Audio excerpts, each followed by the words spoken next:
Hello my friends, welcome back to my channel. My name is Bettina and I'm the makeup enthusiast. In today's video I'm doing the Beauty News Awards tag. Kat and Hayley from Beauty News every year do a Beauty News Awards where their community gets to vote on their favourite particular products for certain categories. So this year they created a tag out of it, and based on the different categories I'm going to let you know whether I agree with their community or whether I don't, and I'm also going to let you know what particular products I think are appropriate for each category. So without further ado, let's jump on into the video. So the first one is the best trend of 2019. Now the Beauty News community voted that low buys and no buys were the best trend of 2019, and I 100% agree with them. I think low buys and no buys is one of the best things that has come out of 2019. I love where the community is going, how it's becoming a lot less consumer based. It's not so materialistic, and people are starting to really think about what they're buying and being a lot more critical of the tons and tons of releases that are coming out every single day in the beauty community. So I think that the low buy no buy trend is just going to continue to gain momentum, and I know a lot of people are jumping on the bandwagon for 2020, and I'm really excited to see what else the community can bring and how it can evolve by incorporating more of that low buy no buy content on the platform. The next one is the worst trend of 2019, and the community voted that non-safe eye glitters in palettes is the worst trend of 2019, and I do agree that this is a bad trend, but I have a few other things that I want to mention. So first is the zodiac astrology themed palettes, and also the trend of brands repackaging already existing things into new kind of limited edition packaging. So for example, like the Too Faced, I think it's the diamond highlighter, is being repackaged for the Lunar New Year. Pat McGrath a lot of times throughout the year repackaged her already existing palettes into fancy coloured packaging for certain things. I think she collaborated with Met Gala. She's collaborated with, I think, a few designers. She's also done one that's coming out, or has just recently come out, collaboration with Star Wars, where she repackaged one of her palettes into gold packaging. Same exact shades that already exist in her range, same exact palettes that already exist in their range, just repackaged into colourful packaging. My worst trend of 2019, and this is because I'm still really bitter about a few things from 2019, a few releases from 2019, that is brands and stockers releasing things before the time they have specified in their social media posts. So for example, the first thing that kicked this off was the Game of Thrones release with Mecca Australia. I think they ended up releasing it about half an hour to an hour earlier than they specified in their social media posts, and by the time a lot of people jumped on board or jumped on their website, it was already sold out. And then the second thing that has really made me bitter about this year is the Pat McGrath and Star Wars collection. So there was a whole fiasco with this collection. Pat McGrath released it, I think it was about an hour earlier on her website than what she actually said she would. By the time it came around to that hour, a lot of it was sold out. I think she also sent out like VIP access to the release to her mail subscribers, her email subscribers, and a lot of them didn't get the email, or the code didn't work, and by the time they actually had a chance to get their hands on the product, it was already sold out. Then it went to Selfridges, and Selfridges would not release the date or time that they were going to release this collection. Then they said it was going to be released on the 21st of December. 21st of December rolled around and it still wasn't there. And then they decided a couple of days later to officially announce on their Instagram page that the products were released. And by that time, everything was already sold out. I know that there's many more releases that happened throughout 2019, but those are the two main releases that really come to mind when I mention this whole fiasco, and I think it is one of the worst trends, and I really hope it doesn't continue to be a trend in 2020. I really hope that brands smarten their act up and do what they say they're gonna do.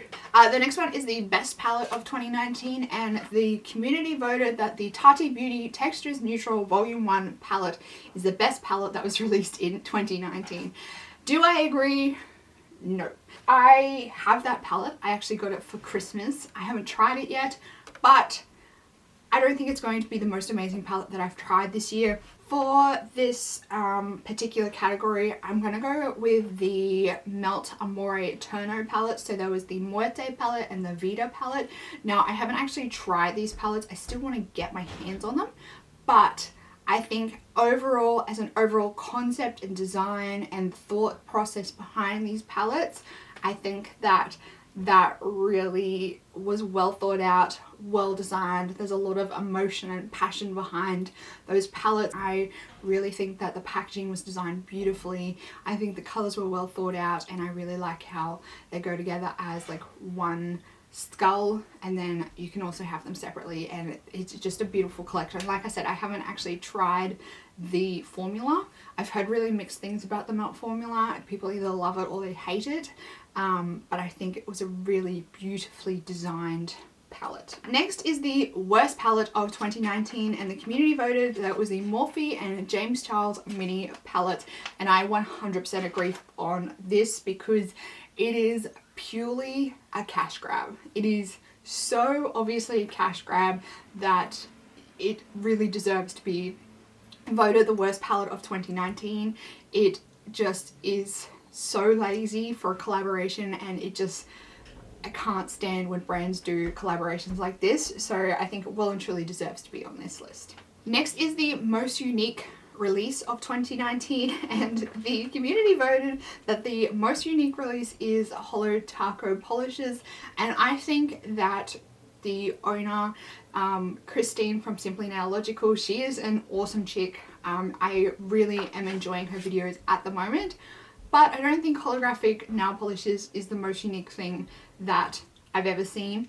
Indie brands are all over. They are all over holographic nail polishes, so I don't think that it's all that unique. In my opinion, I think that the most unique release this year was the Refa brushes, and I think it is the most unique because of the way that they went about releasing these brushes.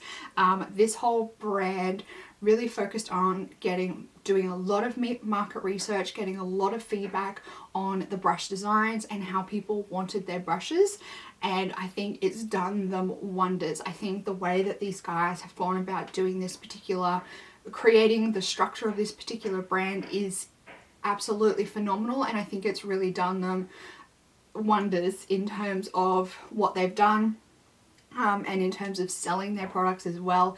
I think it's a genius idea, and I've never really seen anyone do anything like this. I know traditionally a brand would do a lot of like testing and trialing products, and I guess a lot of their employees would potentially try products, but I've never seen a brand actually like kind of take prototypes to market and advertise it and market it in a way that they've done. So I think Refa brushes, just based on the way that they have done their marketing campaign this year and the way they've gone about the whole releasing their products, is really unique, and I think it's pretty genius. Next is the best collaboration of 2019, and the community voted that the Colourpop and Saphia Nygaard lipsticks was the best collaboration of 2019, and I am kind of inclined to agree with them. I really enjoyed the video that Saphia made with Colourpop making that giant lipstick. I think that was really fun, and it was really enjoyable to watch. But, well, I personally, based off my personal opinions and that I've actually tried this product, I really enjoyed the Smashbox and Hood Witch collection this year. I purchased 2 of the Photo Finish primer waters, and I absolutely love them, and I also purchased the highlighter, and I just think it was yes, it was a little collection and everyone's probably kind of already forgotten about it, but I've really enjoyed the products that I purchased from this collection, and I think it was a really well thought out, and it was very like aligning between the two brands and how they actually released this collection. Next is the worst collaboration of 2019, and the community voted that the Tarte and Lele Pons collaboration was the worst collaboration, and I do agree with them, but I think for me, because I still have a bitter taste in my mouth about this release is it would have to be the Urban Decay and Game of Thrones collection. I just don't think that I think that this was really in keeping with how everyone felt about the end of the series. The collaboration with Game of Thrones was about on the same level as how everyone felt about the end of the series. And if you don't watch Game of Thrones and you don't know about it, most people hated the end of the series and thought the last series was pretty crap. So that goes to show quite a lot. That's as good as collaborations get, like having both have the same reaction with their consumers. Next is the best drugstore release of 2019, and the community voted with the Colourpop capsule palettes, and I agree with that as well. That was the one thing that I could really think of this year. I did think of a few other things, but I know that they weren't new this year. I think they were more new to Australia, but they weren't new on the market.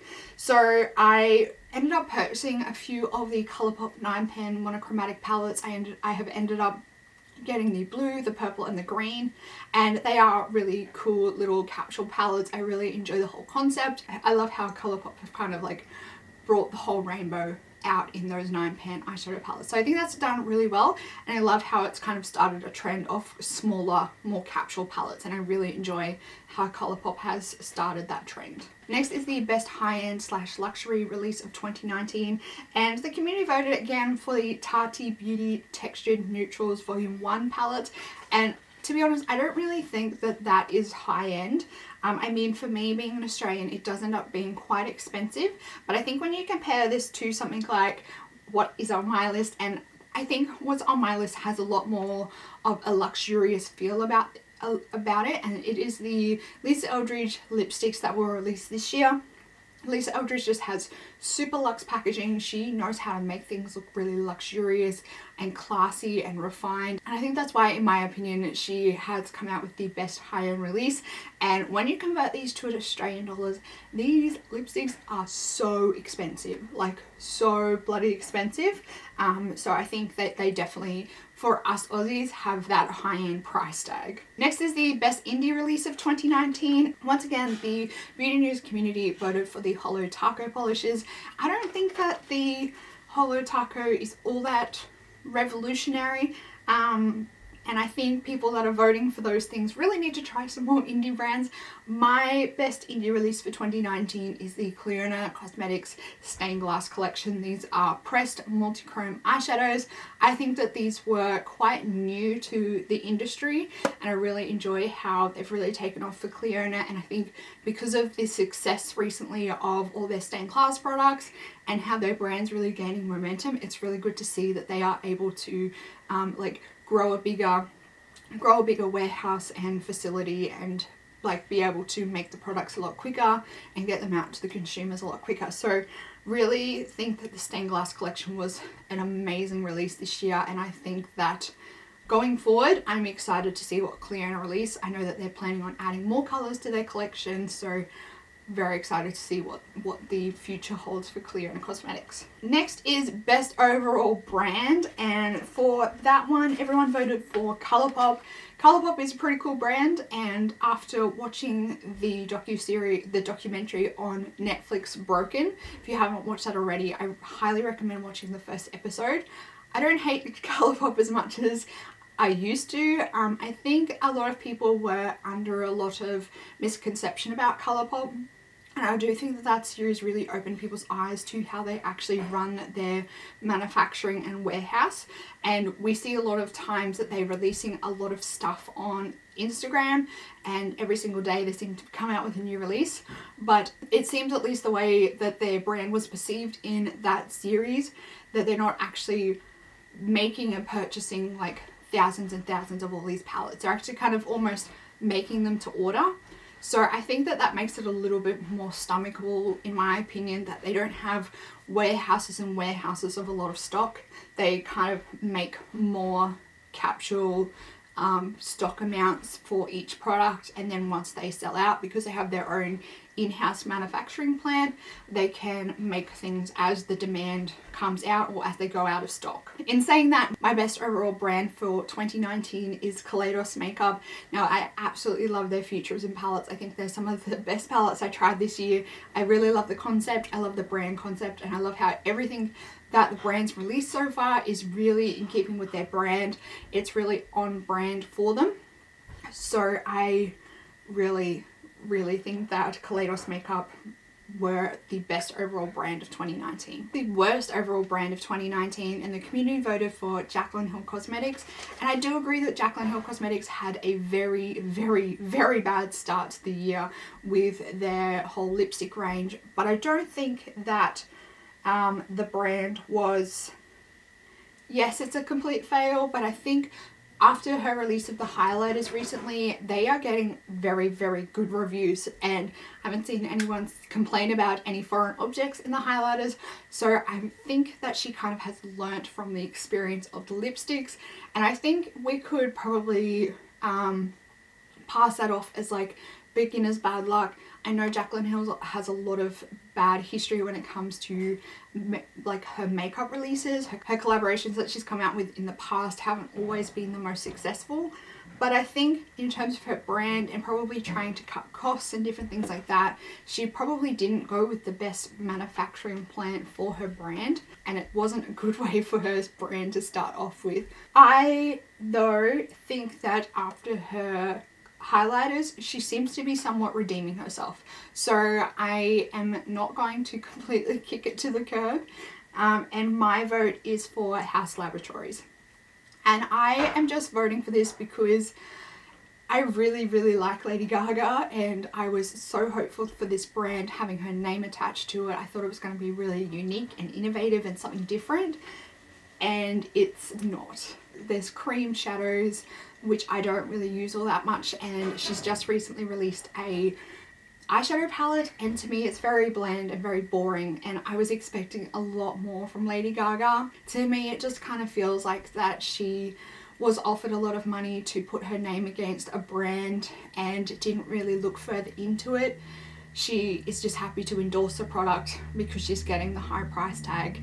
It just doesn't really seem like there's a lot of Lady Gaga heart in the brand, and I think that's why a lot of people were initially really excited for the brand, because Lady Gaga being really unique and different in the music industry, they were hoping that she was going to bring that same unique and difference to the makeup industry, and at the moment it just doesn't seem to be that way. The next one is the best overall product for 2019, and the community voted once again for the Tati Textured Neutrals Volume 1 palette, and I disagree with that as well. My vote is for the Kaleidos Makeup Futurism palettes. Once again, these are really pretty capsule 6-pan eyeshadow palettes, and everything's really in keeping with the brand. The quality is really good, the shimmers in those palettes is beautiful, and they are all eye safe. The top row in the Tati Beauty Textured Neutrals palette is not eye safe. All of the shades in the Kaleidos palettes are eye safe. The shimmers are beautiful, and you can create some absolutely stunning looks out of those palettes, and the packaging is so on point. The worst overall product released for 2019, as voted by the beauty news community, is the Jaclyn Hill Cosmetics lipsticks. And I have to agree with them. I have to agree with them that that was the biggest kerfuffle this year in the beauty community, in the beauty industry, biggest fail, and I don't know whether it was really handled all the best by the brand either. And in my opinion, there should have been a worldwide recall on those products. She did end up offering everyone refunds and did give everyone refunds, but I think those products still should have been recalled. And I hope that Jaclyn Hill has learnt the lesson with that product and that release. I really hope that her brand just goes from strength to strength after that, because that was such a woeful release, and how it was handled after the fact. No one wants metal, plastic, lumps, bumps, holes or anything in their lipsticks. So I think going forward everyone's going to be highly critical of everything that comes from Jaclyn Hill Cosmetics. I really hope that she has some really trustworthy and really quality people on her quality control team that's able to make sure that none of those mistakes are happening again going forward in the future. But it was definitely the worst release of 2019, hands down. Those are my answers to the Beauty News Awards tag. I will leave a list of all the categories down in the description box, so you can jump over in the comments and answer all the categories in the comments and let me know your thoughts on all the different categories and what products you would put in each category. If you have a YouTube channel and you haven't done this video already, I hope you do jump on and do this video. Don't forget to give this video a big thumbs up if you liked it. Also, if you're new around here and you like videos like this, I hope you consider subscribing down below. That's it for this video, everyone. I hope you're having a fantastic day and I will see you in the next video. Goodbye, everyone.